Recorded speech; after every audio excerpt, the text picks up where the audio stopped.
Sous le soleil brûlant du Texas, les voitures sur la Highway 83 ralentissaient presque jusqu'à l'arrêt complet, mais ce n'était pas à cause d'un embouteillage classique. Une petite créature farouche en était la cause.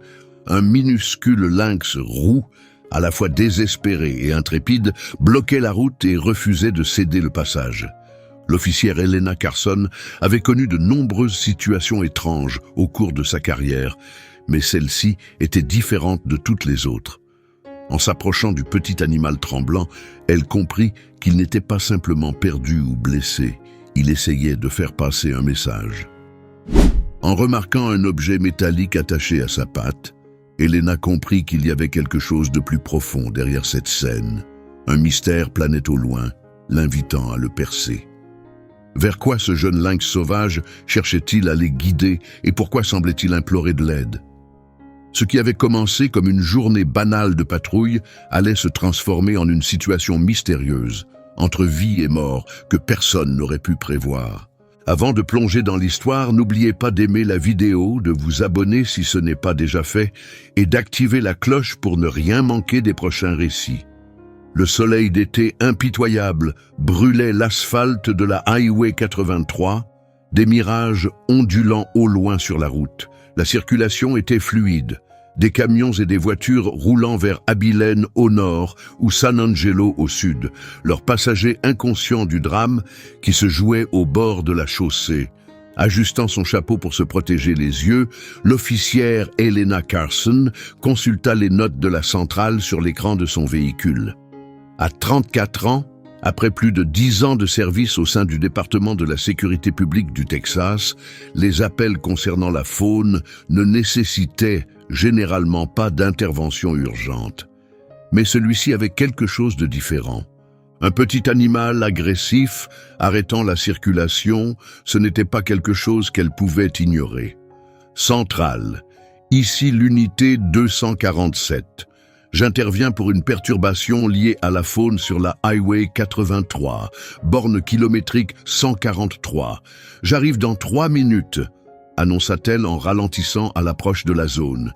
Reçu, officier Carson. Soyez prudente. Plusieurs automobilistes signalent un jeune lynx au comportement étrange, répondit le standard. La curiosité d'Helena grandit. En général, les animaux sauvages évitent les routes. Ils ne s'en approchent pas. Il y avait clairement quelque chose d'anormal. Elle remarqua le rassemblement avant même d'arriver à la borne.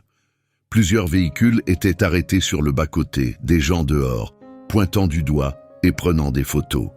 Helena gara sa voiture à l'arrière de la file, alluma ses feux pour alerter les autres conducteurs du danger. Sortir dans la chaleur étouffante du Texas revenait à entrer dans un mur.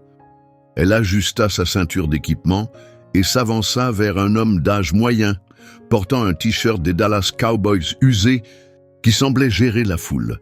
« Bonjour, monsieur », le salua-t-elle. « Officière Helena Carson, pouvez-vous m'expliquer ce qu'il se passe ici ?» demanda-t-elle alors qu'il s'essuyait le front. « Madame, il y a un bébé lynx juste là-bas, » répondit-il en désignant le terre-plein central. Il essaie de traverser depuis environ 20 minutes. Il s'élance, puis recule. Il a presque provoqué un carambolage tout à l'heure, lorsqu'un poids lourd a dû freiner brusquement pour l'éviter. Helena hocha la tête, observant les lieux avec attention. « Quelqu'un a-t-il essayé de s'en approcher ?» demanda-t-elle. « Non, madame, ça reste un animal sauvage. » Il marqua une pause, ajoutant « En plus, il semble troublé, comme s'il cherchait à nous demander de l'aide.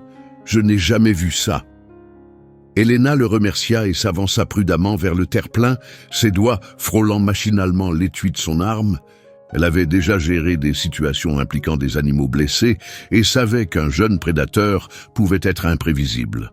Bientôt, elle aperçut le petit lynx, âgé de quelques mois à peine, couvert de poussière et ébouriffé, après avoir tenté de traverser la route. Il allait et venait nerveusement au bord du terre-plein, s'élançant parfois vers la chaussée, puis reculant lorsque des voitures passaient à toute allure. Helena garda ses distances, observant attentivement. Les gestes du lynx n'étaient pas aléatoires. Il semblait agir par pur désespoir. Elle leva ses jumelles pour mieux voir, et c'est à ce moment-là qu'elle l'aperçut.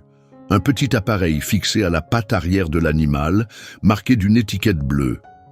Il était désormais évident que ce lynx roux n'était pas simplement sauvage.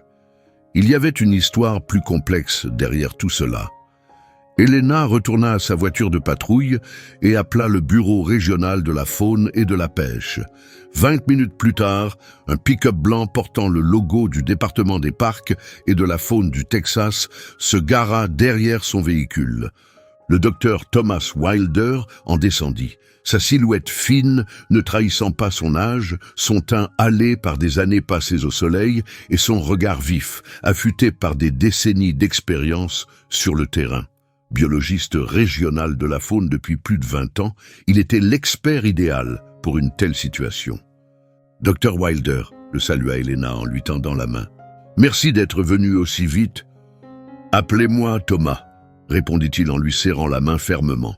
« La centrale a parlé d'un lynx étiqueté. C'est suffisamment rare pour me faire venir, ajouta-t-il, alors qu'il s'avançait prudemment vers le terre-plein, leurs pas mesurés et calmes. « Là !» dit Elena en désignant l'animal une fois suffisamment proche. « Vous voyez l'appareil sur sa patte ?» Thomas leva ses jumelles et ajusta le focus avec précision. Un instant plus tard, il poussa un sifflement bas. « Eh bien, ça alors, murmura-t-il, ce n'est pas l'un des nôtres. »« Comment ça ?» demanda Elena, intriguée, tandis que Thomas continuait à observer le lynx. « En général, les services de la faune utilisent des colliers de repérage autour du cou. Cet appareil, dit-il en pointant la patte de l'animal, est différent. » Il fit une pause, plissant les yeux. « Il est attaché avec un marqueur bleu. On dirait presque que... » Il s'interrompit, son visage se crispant soudain. À ce moment-là, le lynx sembla prendre conscience de leur présence. Au lieu de fuir, il s'approche prudemment, s'arrêtant à une dizaine de mètres. Il poussa un miaulement bref et insistant, puis avança de quelques pas vers la forêt bordant la route, tout en se retournant plusieurs fois vers eux. « Il nous invite à le suivre », dit Thomas, visiblement surpris. « Vraiment ? Comme Lassie ?» répliqua Elena, sceptique. « Ça paraît invraisemblable, » admit Thomas.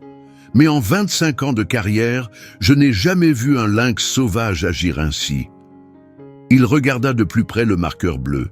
« Puis-je emprunter vos jumelles?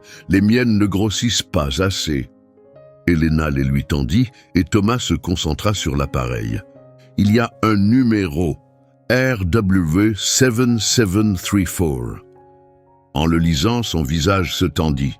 « Elena, ce n'est pas une étiquette phonique standard, c'est un marqueur de localisation d'urgence du genre qu'on remet aux randonneurs dans certains parcs. » « Pourquoi un lynx porterait-il un marqueur d'un randonneur ?» s'interrogea Elena à voix haute.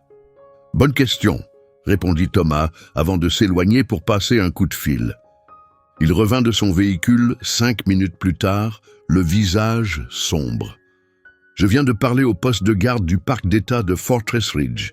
Il signale la disparition d'un randonneur depuis hier, Marcus Nolan, 42 ans, passionné de randonnée. Il était enregistré pour une randonnée en solitaire de 3 jours, mais il n'a pas donné signe de vie hier soir. » C'est alors que l'instinct de policière d'Elena prit le dessus. Et le numéro du marqueur, il correspondait parfaitement. RW sont ses initiales et 7734 était le numéro de son emplacement de camping. Tous deux regardèrent le lynx, toujours là, poussant par moments le même cri insistant. « Il y a quelque chose qui cloche, » murmura Elena. « Pourquoi un lynx porterait-il un marqueur de randonneur ?» réfléchit Thomas à voix haute, le visage pensif. « Il doit y avoir une raison. Laissez-moi vérifier quelque chose. » Il alla chercher sa tablette et feuilleta plusieurs pages. Voilà, les journaux des Rangers confirment que Marcus Nolan est un spécialiste de la réhabilitation de la faune, basé à Austin, connu pour son travail avec les félins. Le regard d'Elena retourna vers le lynx, désormais avec un tout autre point de vue. Ce serait donc l'un de ces animaux sauvés? Peut-être qu'il le surveillait dans le cadre d'un programme de réintégration. C'est possible, admit-elle. Mais alors, pourquoi le lynx est-il ici sans Marcus? La question resta en suspens, lourde de sens. Le lynx poussa un nouveau cri, plus aigu, plus pressant, avant d'avancer encore vers les bois. Elena prit sa décision. « Je vais le suivre, s'il y a la moindre chance qu'il sache où est le randonneur, » ajouta-t-elle. Thomas l'interrompit. « Je viens aussi.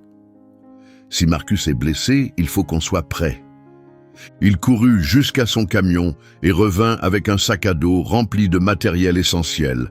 Premiers secours, eau, nourriture d'urgence, le nécessaire pour une opération de recherche et de sauvetage. Elena contacta la centrale pour les informer de leur piste. « Nous avons un cas possible de disparition lié à cet incident avec la faune. Le docteur Wilder et moi partons en reconnaissance. Demandez des renforts et gardez les secours en attente. »« Reçu, officière Carson, » répondit la centrale. « Attention, l'unité la plus proche est à 30 minutes. Les secours sont en alerte, mais attendront votre confirmation. »« Bien compris, » confirma Elena. « On procède avec prudence et on reste en contact. » Le lynx, comme s'il comprenait leur décision, s'engagea vers les arbres, se retournant parfois pour s'assurer qu'ils suivaient. Jamais je n'aurais imaginé suivre un lynx dans la forêt, murmura Elena en dépassant les véhicules, demandant aux curieux de rester à l'écart. La nature réserve toujours des surprises, répondit Thomas, surtout quand on pénètre sur son territoire. À mesure qu'ils s'enfonçaient dans la forêt, l'ombre fraîche des chênes et des genévriers les enveloppa. Le lynx gardait environ 15 mètres d'avance, assez près pour rester visible, mais à distance de sécurité. Il suit un sentier bien dégagé, nota Thomas. C'est un autre indice. Ce n'est pas un comportement habituel pour un lynx. Même ceux habitués à l'homme restent cachés, murmura Elena, balayant le sol du regard. Là, dit-elle soudainement en pointant du doigt, des empreintes de bottes. Thomas s'accroupit pour mieux voir. Bien vu. Ces traces sont récentes, probablement d'hier. Des bottes de randonnée pour hommes, taille 45 ou 46, je dirais. Ils continuèrent à suivre le lynx qui avançait avec une régularité étrange. Près d'1 kilomètre plus loin, ils arrivèrent dans une clairière où quelque chose s'était clairement passé. Le sol était en désordre, branches cassées, herbes écrasées, objets abandonnés. Une gourde cabossée, une sangle de sac à dos arrachée net. Mais ce qui fit se crisper Elena, ce furent les taches sombres et rougeâtres sur quelques feuilles. « Quelqu'un est passé en courant ici, » dit-elle doucement, sa main glissant vers son arme. « Ou peut-être qu'il est tombé, » ajouta Thomas, désignant une pente raide qui apparaissait maintenant à l'extrémité de la clairière. Le lynx s'était arrêté, tournant en rond, nerveusement, et poussant le même cri insistant. Il s'avança vers le bord de la pente, puis se retourna vers eux, comme pour les inciter à le suivre. Elena et Thomas échangèrent un regard, puis s'avancèrent prudemment pour voir ce qu'il y avait en contrebas. Un ravin s'étendait sous leurs pieds, d'environ 10 mètres de profondeur, traversé par un petit ruisseau. Coincé sous un arbre tombé, à peine visible, se trouvait la silhouette d'une personne. « Marcus !» appela Thomas. « Marcus Nolan !» La silhouette bougea, levant faiblement un bras comme pour faire signe. « Il est vivant !» dit Elena, soulagée. Elle porte rapidement sa radio à sa bouche. « Centrale, nous avons retrouvé le randonneur disparu. Le ravin se trouve à environ 1 mile à l'est de la Highway 83, près de la borne kilométrique 143. La victime est consciente, mais semble blessée. Demande d'évacuation médicale immédiate. Reçu, officière Carson. Les secours sont en route. Temps estimé d'arrivée. 45 minutes. Elena évalua la descente d'un regard expert. Ce n'est pas trop raide? On peut descendre sans danger? Je passe devant, proposa Thomas. J'ai la trousse de secours. Ils entamèrent la descente prudemment, s'aidant des troncs d'arbres et des rochers. À leur grande surprise, le lynx trouva son propre chemin, glissant avec agilité le long de la pente, avec la grâce que seule la nature peut enseigner. Une fois en bas, ils trouvèrent Marcus Nolan éveillé, mais visiblement souffrant. Sa jambe était coincée sous l'arbre tombé et sa peau avait pris une teinte pâle et moite, signe de froid et de déshydratation. Mais lorsque le lynx s'approcha, le visage de Marcus s'éclaira d'un léger sourire. « Luna » murmura-t-il. « Bonne fille !» Le lynx, Luna, s'avança lentement, posant doucement sa tête contre la paume ouverte de Marcus.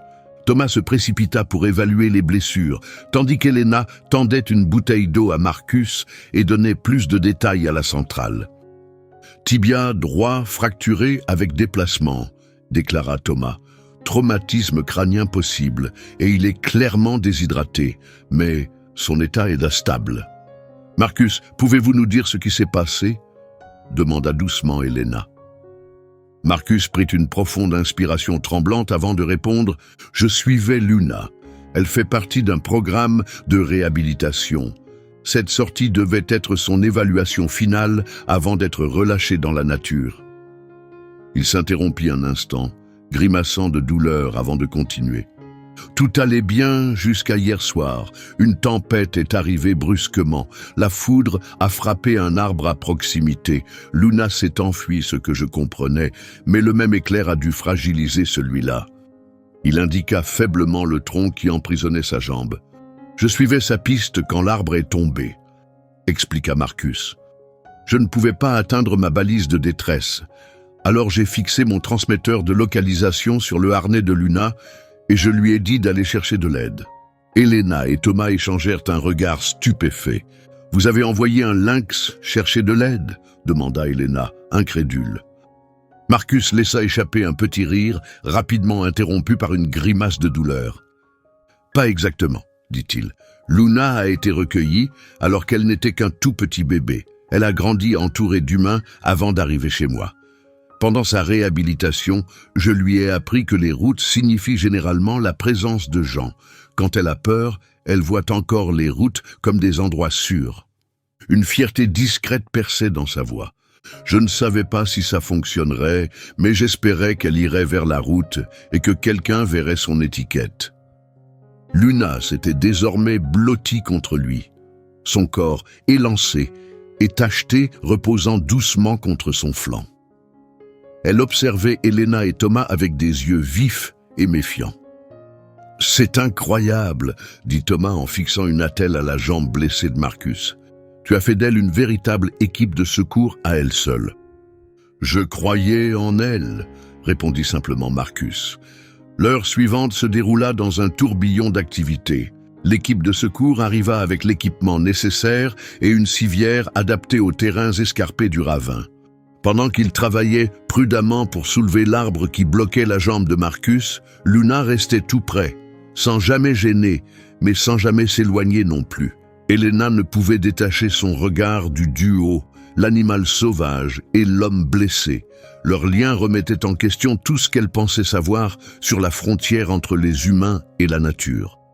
Au moment où l'équipe se préparait à déplacer Marcus, celui-ci leva faiblement les yeux et dit « Luna, s'il vous plaît, quelqu'un doit s'occuper d'elle. Elle n'est pas encore prête à vivre seule. » Thomas s'avança sans hésiter. « Je veillerai sur elle jusqu'à ce que tu sois rétabli, » promit-il. « Tu as ma parole. » Un souffle de gratitude passa sur le visage de Marcus, alors que l'équipe le soulevait délicatement sur la civière. « Merci, » murmura-t-il. « Son matériel, sa cage, sa nourriture, tout est resté à mon campement. » Fortress Ridge, emplacement 7734. « On le retrouvera, » répondit Thomas d'un ton rassurant. Alors que la civière commençait à remonter le ravin, Luna tenta de suivre, poussant des sons doux et inquiets. Helena s'accroupit instinctivement à côté d'elle. « Tout va bien, ma belle, » dit-elle doucement. « Il va s'en sortir. » Et ce que tu as fait, c'est extraordinaire. Luna la regarda, ses yeux perçants et expressifs, trop lucides pour une créature née dans la nature. Le lendemain matin, l'histoire de Marcus Nolan et de Luna le lynx fit le tour de la ville. Les gros titres affichaient « Un lynx aide à sauver la vie d'un homme ». L'histoire émouvante se répandit rapidement, attirant l'attention des médias nationaux sur le lien incroyable entre un réhabilitateur animalier et l'animal qu'il avait élevé, entraîné et qui, au final, l'avait sauvé. 3 semaines plus tard, Helena se retrouva au volant en direction du centre de réhabilitation de la faune d'Austin, là où travaillait Marcus. L'histoire l'avait profondément marquée, lui revenant sans cesse en mémoire. Alors, quand son sergent lui proposa de faire un suivi dans le cadre d'une initiative de sensibilisation du département, elle accepta aussitôt. Installé sur une vingtaine d'hectares, juste à l'extérieur d'Austin, le centre abritait des bâtiments modernes, entourés de vastes habitats aménagés dans un style naturel. Un jeune bénévole l'accueillit à l'entrée et la guida vers une pièce lumineuse baignée de soleil. À l'intérieur, Marcus Nolan était assis dans un fauteuil roulant, la jambe toujours plâtrée, reposant sur un petit tabouret. « Officière Carson », dit-il avec un sourire chaleureux en tendant la main. « Ravi de vous voir dans de meilleures circonstances. »« Appelez-moi Helena », répondit-elle en riant en lui serrant la main. « Et pour être honnête, vous avez mieux géré cette fracture que certaines personnes, une simple coupure. » L'adrénaline fait des merveilles, plaisanta Marcus.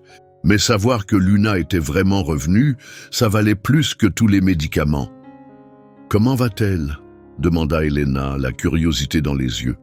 Le visage de Marcus s'illumina. « Pourquoi ne pas venir voir par vous-même » C'est l'heure de son entraînement de l'après-midi. Il se dirigea vers l'extérieur, roulant vers l'un des grands enclos où le docteur Wilder se tenait déjà, les attendant. Helena parut légèrement surprise en le voyant.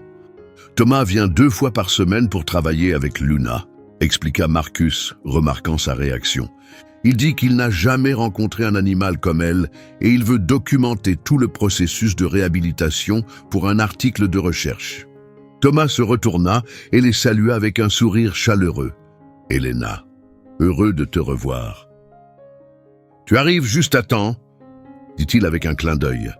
À l'intérieur de l'enclos, Luna se déplaçait avec une précision fluide, ses pas assurés et élégants. Elle avait clairement grandi depuis la dernière fois qu'Helena l'avait vue.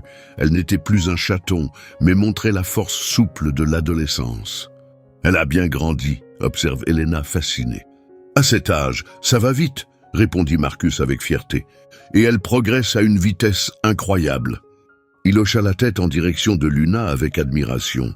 Ce qui s'est passé là-bas ne l'a pas ralenti. Au contraire, ça nous a permis de mieux comprendre sa façon de penser. Thomas ouvrit un petit portillon et ils entrèrent dans un espace sécurisé d'observation à l'intérieur de l'enclos. Dès qu'ils entrèrent, Luna les fixa du regard. Elle s'approcha, ses yeux rivés sur Helena. « Elle vous reconnaît », dit Marcus, visiblement impressionné. « C'est inhabituel », demanda Helena intriguée. « En général, les lynx ne différencient pas les gens, sauf s'ils ont passé beaucoup de temps avec eux, expliqua Thomas. Mais Luna semble vous reconnaître particulièrement. » Alors que le regard de la bobcat croisait le sien, Helena ressentit quelque chose d'indescriptible, une sensation calme mais puissante au creux de sa poitrine. « Qu'est-ce qui va lui arriver maintenant ?» demanda-t-elle doucement. Marcus et Thomas échangèrent un regard réfléchi. « C'est devenu plus complexe que prévu, » admit Marcus. « La situation de Luna nous pousse à repenser notre approche de la réhabilitation.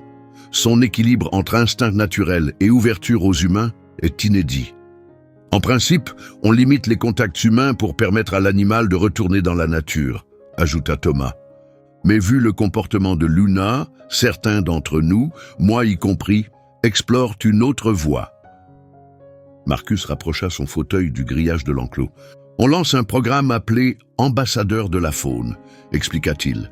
Il est destiné aux animaux qui vivent dans cette zone grise, ni tout à fait sauvages, ni domestiques.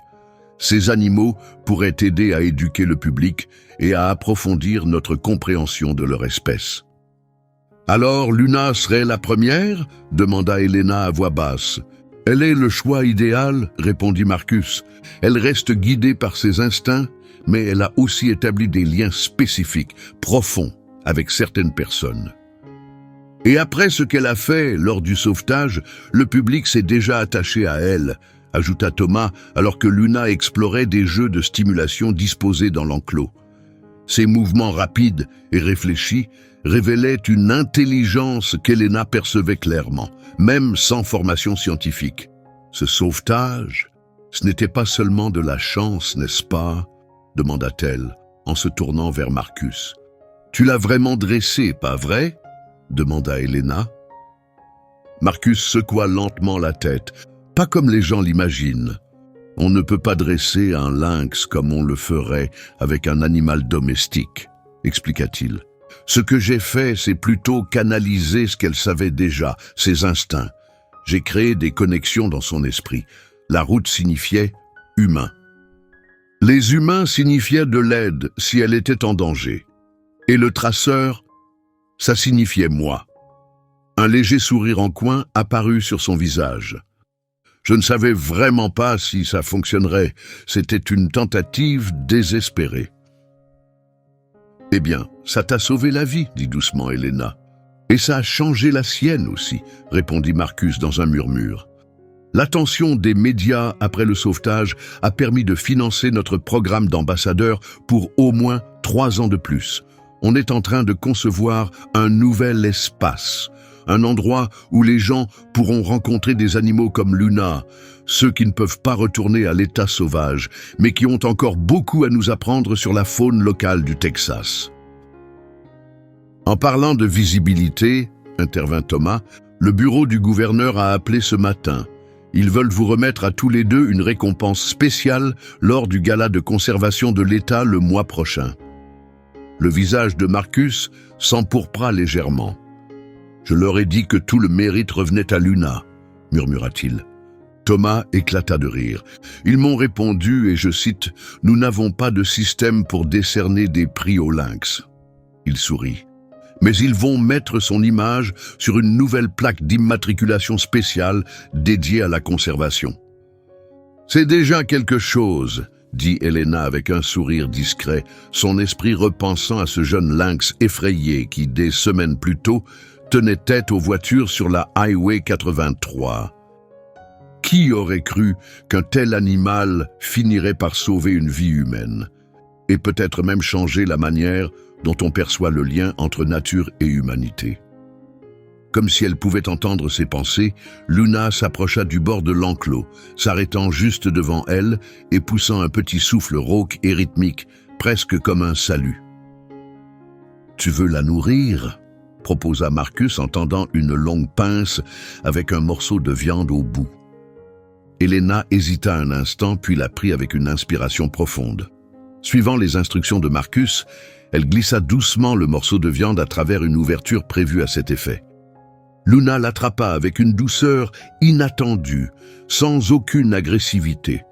Elle s'assit, mâchant lentement, ses yeux perçants toujours fixés sur le visage d'Elena.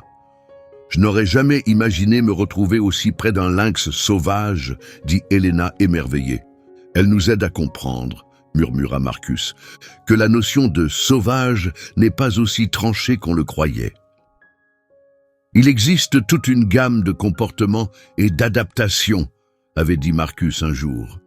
Et Luna nous montre que la frontière entre le sauvage et le domestique n'est pas aussi rigide qu'on l'a longtemps pensé. 6 mois plus tard, Elena se retrouvait au milieu de la foule réunie pour l'inauguration officielle du Centre des ambassadeurs de la faune du Texas. Bien qu'elle ait été officiellement envoyée en tant que représentante de son service, Elena savait qu'elle serait venue de toute façon. Elle avait besoin de voir où le chemin de Luna l'avait menée. Le centre en lui-même était remarquable, vaste, avec des habitats soigneusement conçus pour permettre aux animaux d'évoluer naturellement, tout en restant visibles pour les visiteurs. Chaque enclos présentait des panneaux explicatifs, détaillant comment les animaux étaient devenus des ambassadeurs. Certains avaient subi des blessures, rendant leur retour à la vie sauvage impossible. D'autres, trop habitués à la présence humaine, n'étaient plus capables de survivre dans la nature. Et puis il y avait Luna, dont les capacités de résolution de problèmes l'avaient placée dans une position unique, à mi-chemin entre le monde humain et ses origines sauvages. Son enclos occupait le cœur du centre, un vaste espace parsemé de rochers, d'arbres et traversé par un ruisseau clair, conçu pour ressembler à son habitat naturel, tout en facilitant les interactions avec le personnel et les visiteurs. Marcus, désormais complètement rétabli, se tenait fièrement à l'avant pendant la cérémonie d'inauguration, racontant l'histoire de Luna devant le public rassemblé, incluant plusieurs journalistes. Quand il évoqua le rôle d'Elena dans le sauvetage, il l'appela à ses côtés sur la scène. L'officière Carson nous a montré ce que signifie vraiment la compassion, déclara-t-il à l'Assemblée. Elle n'a pas ignoré un animal, sous prétexte qu'il était insignifiant, poursuivit-il. Elle a perçu une intention, une pensée, même si cela venait d'une forme que personne n'attendait. Après la cérémonie, alors que les visiteurs commençaient à explorer le site à leur rythme, Marcus guida Elena vers une plateforme d'observation tranquille, offrant une vue intime sur l'enclos de Luna. « Elle est devenue une vraie star », remarqua Elena en observant la bobcat, allongée sur un rocher, se prélassant sous les regards admiratifs avec l'élégance d'une reine. « C'est vrai », acquiesça Marcus, « mais plus encore, elle est devenue une voix pour les siens. Les gens viennent ici, entendent son histoire et repartent inspirés. Les dons ont augmenté. On reçoit plus de soutien pour la protection des habitats et pour aider d'autres animaux comme elle. » Il y avait une douceur dans sa voix, de la fierté, teintée d'humilité. En 6 mois, un seul lynx a accompli plus pour la cause de la conservation au Texas que 10 ans de brochures et de panneaux publicitaires. Luna changea de position, s'étirant avec grâce, avant de lever les yeux vers les visiteurs. Son regard s'attarda brièvement sur Elena, et pendant un instant fugace, il sembla que quelque chose de familier passait entre elles. « Est-ce que tu te surprends parfois à te demander ce qui se passe dans sa tête ?» demanda doucement Elena. « Tout le temps, » répondit Marcus avec un sourire, « mais j'ai appris à apprécier le fait de ne pas tout comprendre. » Elle nous rappelle que les animaux ne sont pas juste des versions simplifiées de nous-mêmes. Ils sont complexes, à leur manière. Alors que la lumière du jour déclinait et que de longues ombres s'étiraient sur les terres du sanctuaire, Elena resta immobile, plongée dans le silence, repensant au jour où tout avait commencé. Un simple appel au sujet d'un animal sauvage bloquant la circulation. Jamais elle n'aurait imaginé que ce moment, apparemment anodin, déclencherait une onde de choc qui changerait tant de vies. La vie de Marcus, le parcours de Luna, son propre chemin, et désormais peut-être celui de milliers d'autres personnes qui franchiraient les portes de ce lieu pour découvrir ce fil fragile qui relie l'humanité au monde sauvage. « Tu sais, dit enfin Elena, en plus de 10 ans de service, je n'ai jamais eu une affaire comme celle-là. » Marcus laissa échapper un petit rire. « Tant mieux, une fois dans une vie, c'est largement suffisant. » Ils restèrent là, côte à côte, en silence, observant Luna, celle qui, autrefois, n'était qu'une silhouette affolée au milieu d'une autoroute bondée, cherchant désespérément à attirer l'attention, et qui maintenant captivait chaque regard avec une sérénité majestueuse. Sa simple présence exprimait plus que des mots, un symbole de la manière dont les vies humaines et animales pouvaient se croiser de façon totalement inattendue. Alors que le crépuscule enveloppait le centre et que les derniers visiteurs quittaient les lieux, Luna se leva de son promontoire de pierre et s'avança lentement vers la vitre. Elle s'arrêta juste en face d'Elena, ses yeux dorés plongeant à nouveau dans les siens.